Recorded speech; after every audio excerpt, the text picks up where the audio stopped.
Geography, Standard 9th, Chapter 9, Practical. Points to learn. 9. Practical. 9.1. Cartography. 9.2. Maps. 9.3. Field study. Learning outcomes. After learning this chapter, you can get the following information. What is cartography? Nature and scope of cartography. Understanding the following skills. Map reading. Elements of map. Prepare Isopleth maps. Collect information by using skill comprehension and make presentation.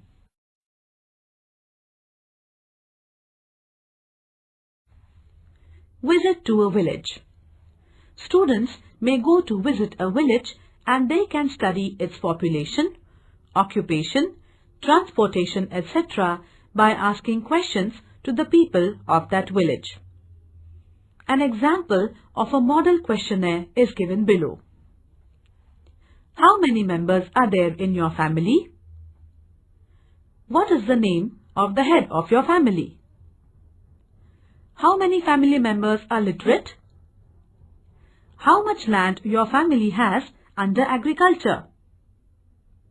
What crops do you grow in Kharif? What crops do you grow in Rabi? What type of irrigation is used for agriculture? What type of fertilizers are used for agriculture? Which is the near market to sell your agricultural products? Where do literate people from your family work and what kind of work do they do? Besides agriculture, what other activities are carried out in your village? Which is the nearest town from your village? What kind of transport facilities do you have in the village? What is the frequency of vehicles in your village? Your village school is up to what standard? What is the source of your drinking water? Do you have electricity connection in your house? What cultural activities do you have in your village? What other facilities do you have in your village? According to you, what facilities are required immediately for your village?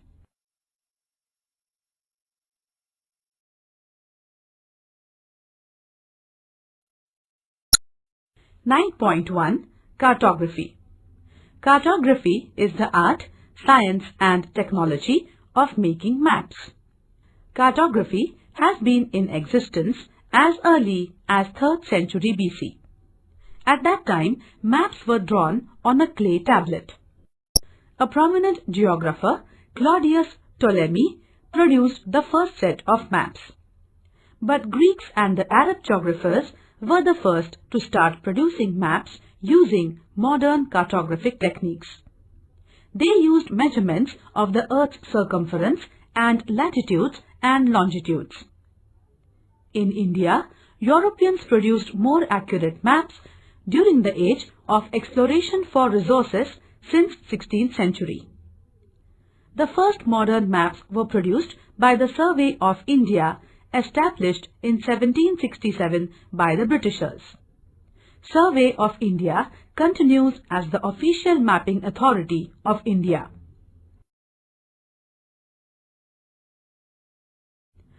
(9.2) Maps. A map is a visual representation of a part of the Earth's surface or the whole Earth on a flat surface drawn to a scale. Elements of maps. All maps have series of common elements known as essential components of the map. They are listed below. Title. A map should have a title, name on top. Subtitle. Just below the title or along its side, the subtitle is given.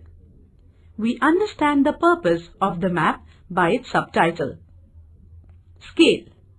Scale is a ratio between a distance on the map and the corresponding distance on the ground. There are 3 types of scales. A. Verbal scale. It gives direct relation between a distance on the map with corresponding distance on the ground. For example, 1 centimeter is equal to 1 kilometer, meaning 1 centimeter on the map represents 1 kilometer on the ground. B. RF, representative fraction. It is a fraction or ratio where 1 unit of any measurement on the map represents corresponding distance with the same unit of measurement on the ground. For example, 1:1 lakh can be 1 centimeter on the map represents 1 lakh centimeters, that is 1 kilometer on the ground. C. Graphical or linear scale. This scale is drawn on a map represented by a line or in the form of a bar that is divided at specific intervals. Each division represents a specific distance on the ground. Map reading. A map has a lot of information loaded in it. We have to read this information carefully. First of all, we should study the map as a whole and its elements. Then, we must find out the theme of the map. That is, what patterns are found in a particular region. For example, correlation with drainage and transportation. Refer to the road map of Maharashtra. These patterns can be interpreted. Lot of suggestions and solutions can be processed while interpreting the map. Direction. On the other hand, on the right-hand corner of a map, the north direction is indicated with the help of an arrow which helps to locate other directions. Projection. Our Earth is spherical in shape. Hence, it is not possible to represent this three-dimensional shape on two-dimensional maps without some distortion. Therefore, this transformation introduces some changes in directions, distance, area and shapes from the way they appear on a spherical shaped Earth. For that, a grid of latitudes and longitudes is geometrically drawn as a base on which land features are transformed.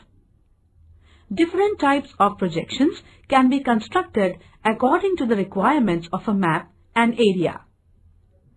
Projection is a network of graticule or grid of parallels of latitude and meridians of longitudes transformed from the spherical surface to a flat surface. Conventional signs and symbols. A map has a lot of information represented by signs and symbols. Mostly, they are very informative to the object they represent, like temple, mosque or church. Sometimes abbreviations are used. Colored signs and symbols add to a lot of information. These signs and symbols are not drawn to scale. Index. An index at the bottom of a map can be referred for conventional signs and symbols. Methods of drawing an isopleth map. Drawing of isopleths joining the places of same value may be called as interpolation. To draw an isopleth map, we need a base map with point locations of different places. According to the data at these point locations whose value members are interpolated, these points of whole values are then joined by smooth curves with the intervening places shaded as per the value. This is called an isopleth map.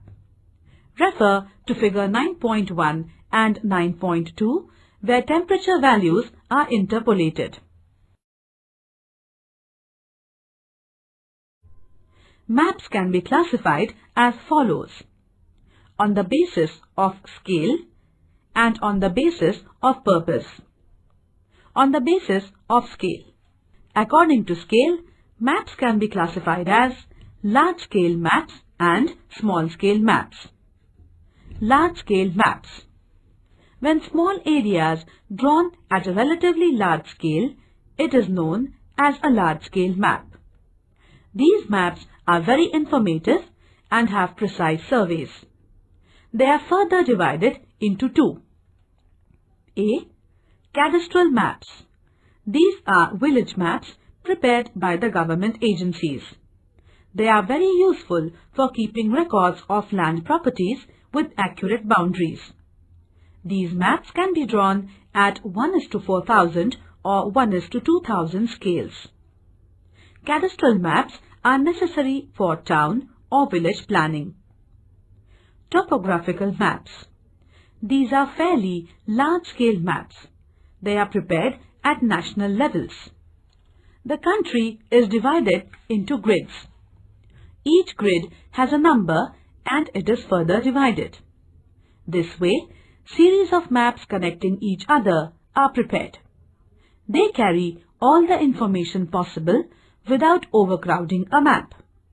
Physical as well as very cultural features are shown with different colors, signs and symbols. These maps are also very useful for military purpose.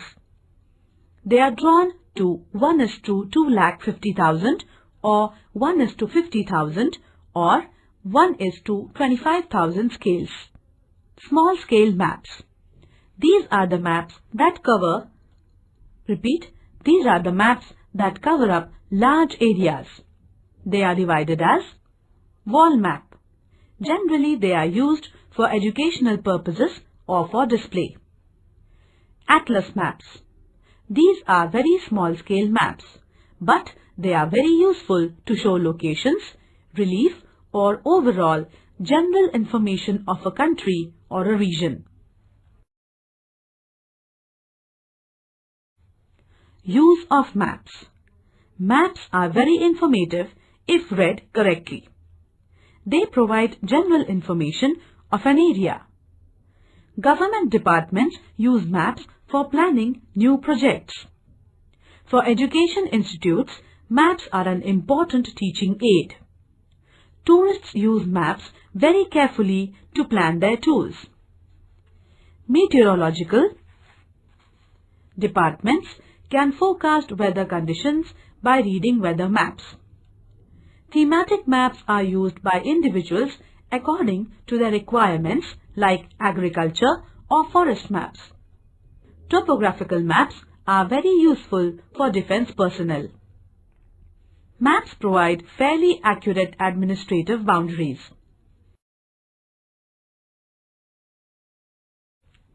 (9.3) Field study.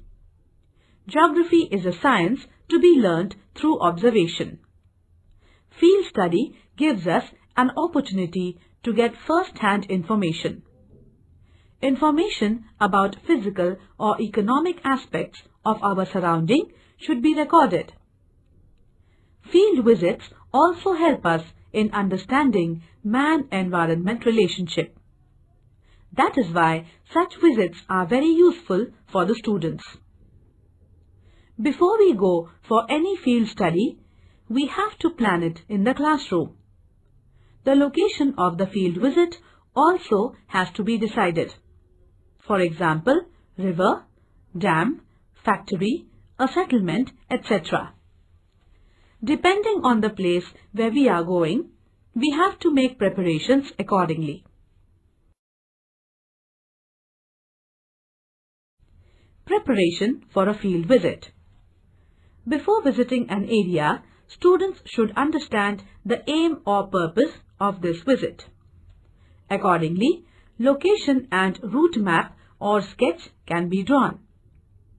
If you are visiting a factory or a dam, prior permission is necessary. They should carry a notebook, pen, pencil, scale, tape, compass, carry bag, camera, binocular, etc. to note down all the information. If some data has to be collected, then they have to prepare a questionnaire beforehand. Students may carry some bags to collect samples of soils or rocks.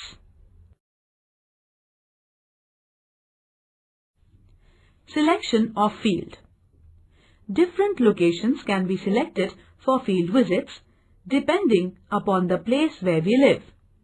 For example, a river bank, canal or a dam is ideal if we want to understand physical features.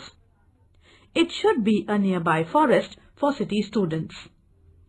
A village or a factory can also be good places.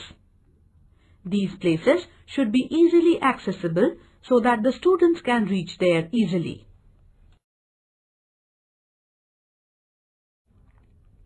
On the basis of purpose. On the basis of purposes, maps can be divided into two. A general purpose map. These maps give general information of different types of data. For example, physical map, political map, and topographical maps. Thematic maps. These maps show spatial distribution of a single theme. For example, population map, agricultural map, rainfall map, etc. Different methods are used to draw thematic maps. Dot map. This is a very convenient method for representing absolute quantity or numbers on a map. Each dot represents a certain number of objects or given data, and according to the data, a number of dots are plotted on an administrative map. These maps are used to show concentration of objects. For example, population map. Choropleth map. When quantitative information is represented by color tints or specific shading in an administrative map, it is called a choropleth map. In this map, values are graded and each grade is given a different shade or a color tint. Accordingly, an administrative map is shaded according to its grade.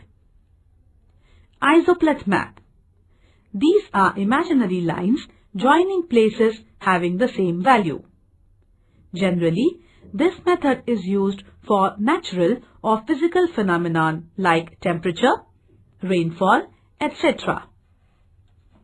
Isotherms, equal temperature. Isobars, equal pressure. Isoheights, equal rainfall. Contours, equal elevation above mean sea level. Contours. These are imaginary lines joining all the places of same height above sea level. These lines are drawn at equal vertical intervals. If these contour lines are spaced close to each other, they represent a steep slope, whereas widely spaced contour lines indicate gentle slope. Value of the contours is given along the lines.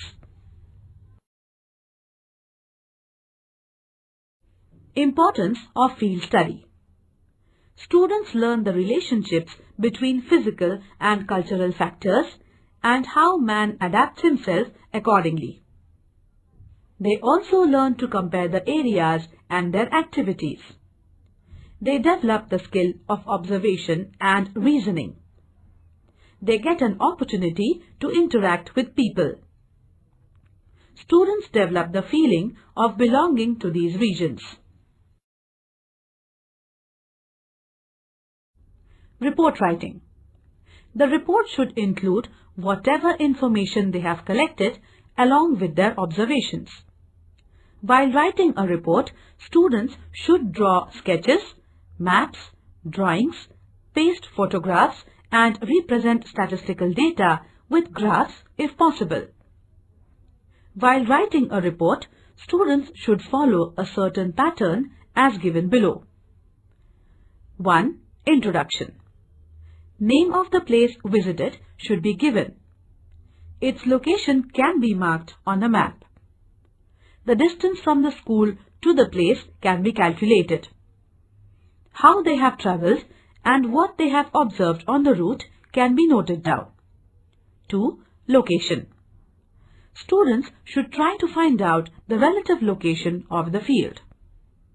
They should mention if it is located on a hill or a plateau. If it is a village, its administrative location can be mentioned. 3. Physiographic features. Physiographic features like relief, plain, plateau, hill, etc. can be observed. Water features like rivers, canals, wells or lakes can be noted down. Students should try to find out the type of soil of the area they are visiting. 4. Climate. Climate data like temperature, rainfall, etc. can be collected from administrative office, or a rough idea from the people of that area can be obtained. This way, they can give a rough idea of the climate of that place. 5. Land use. Students should find out the land use pattern. They have to check how much area is under agriculture, forests or mining, etc. 6. Population. Information about people of that area, male, female, age, literate, illiterate, and their occupation structure can be collected with the help of a questionnaire. They can find out the standard of living by observing the amenities in that area. While making a report about the population, some charts or graphs can be prepared. 7. Conclusion. Depending on the above information, students can write observations about the interrelationship of natural and cultural environment, people's activities and how they are dependent on the resources available in the area. Role of climate on the agricultural pattern, if any. They should also mention overall experience of their field visit.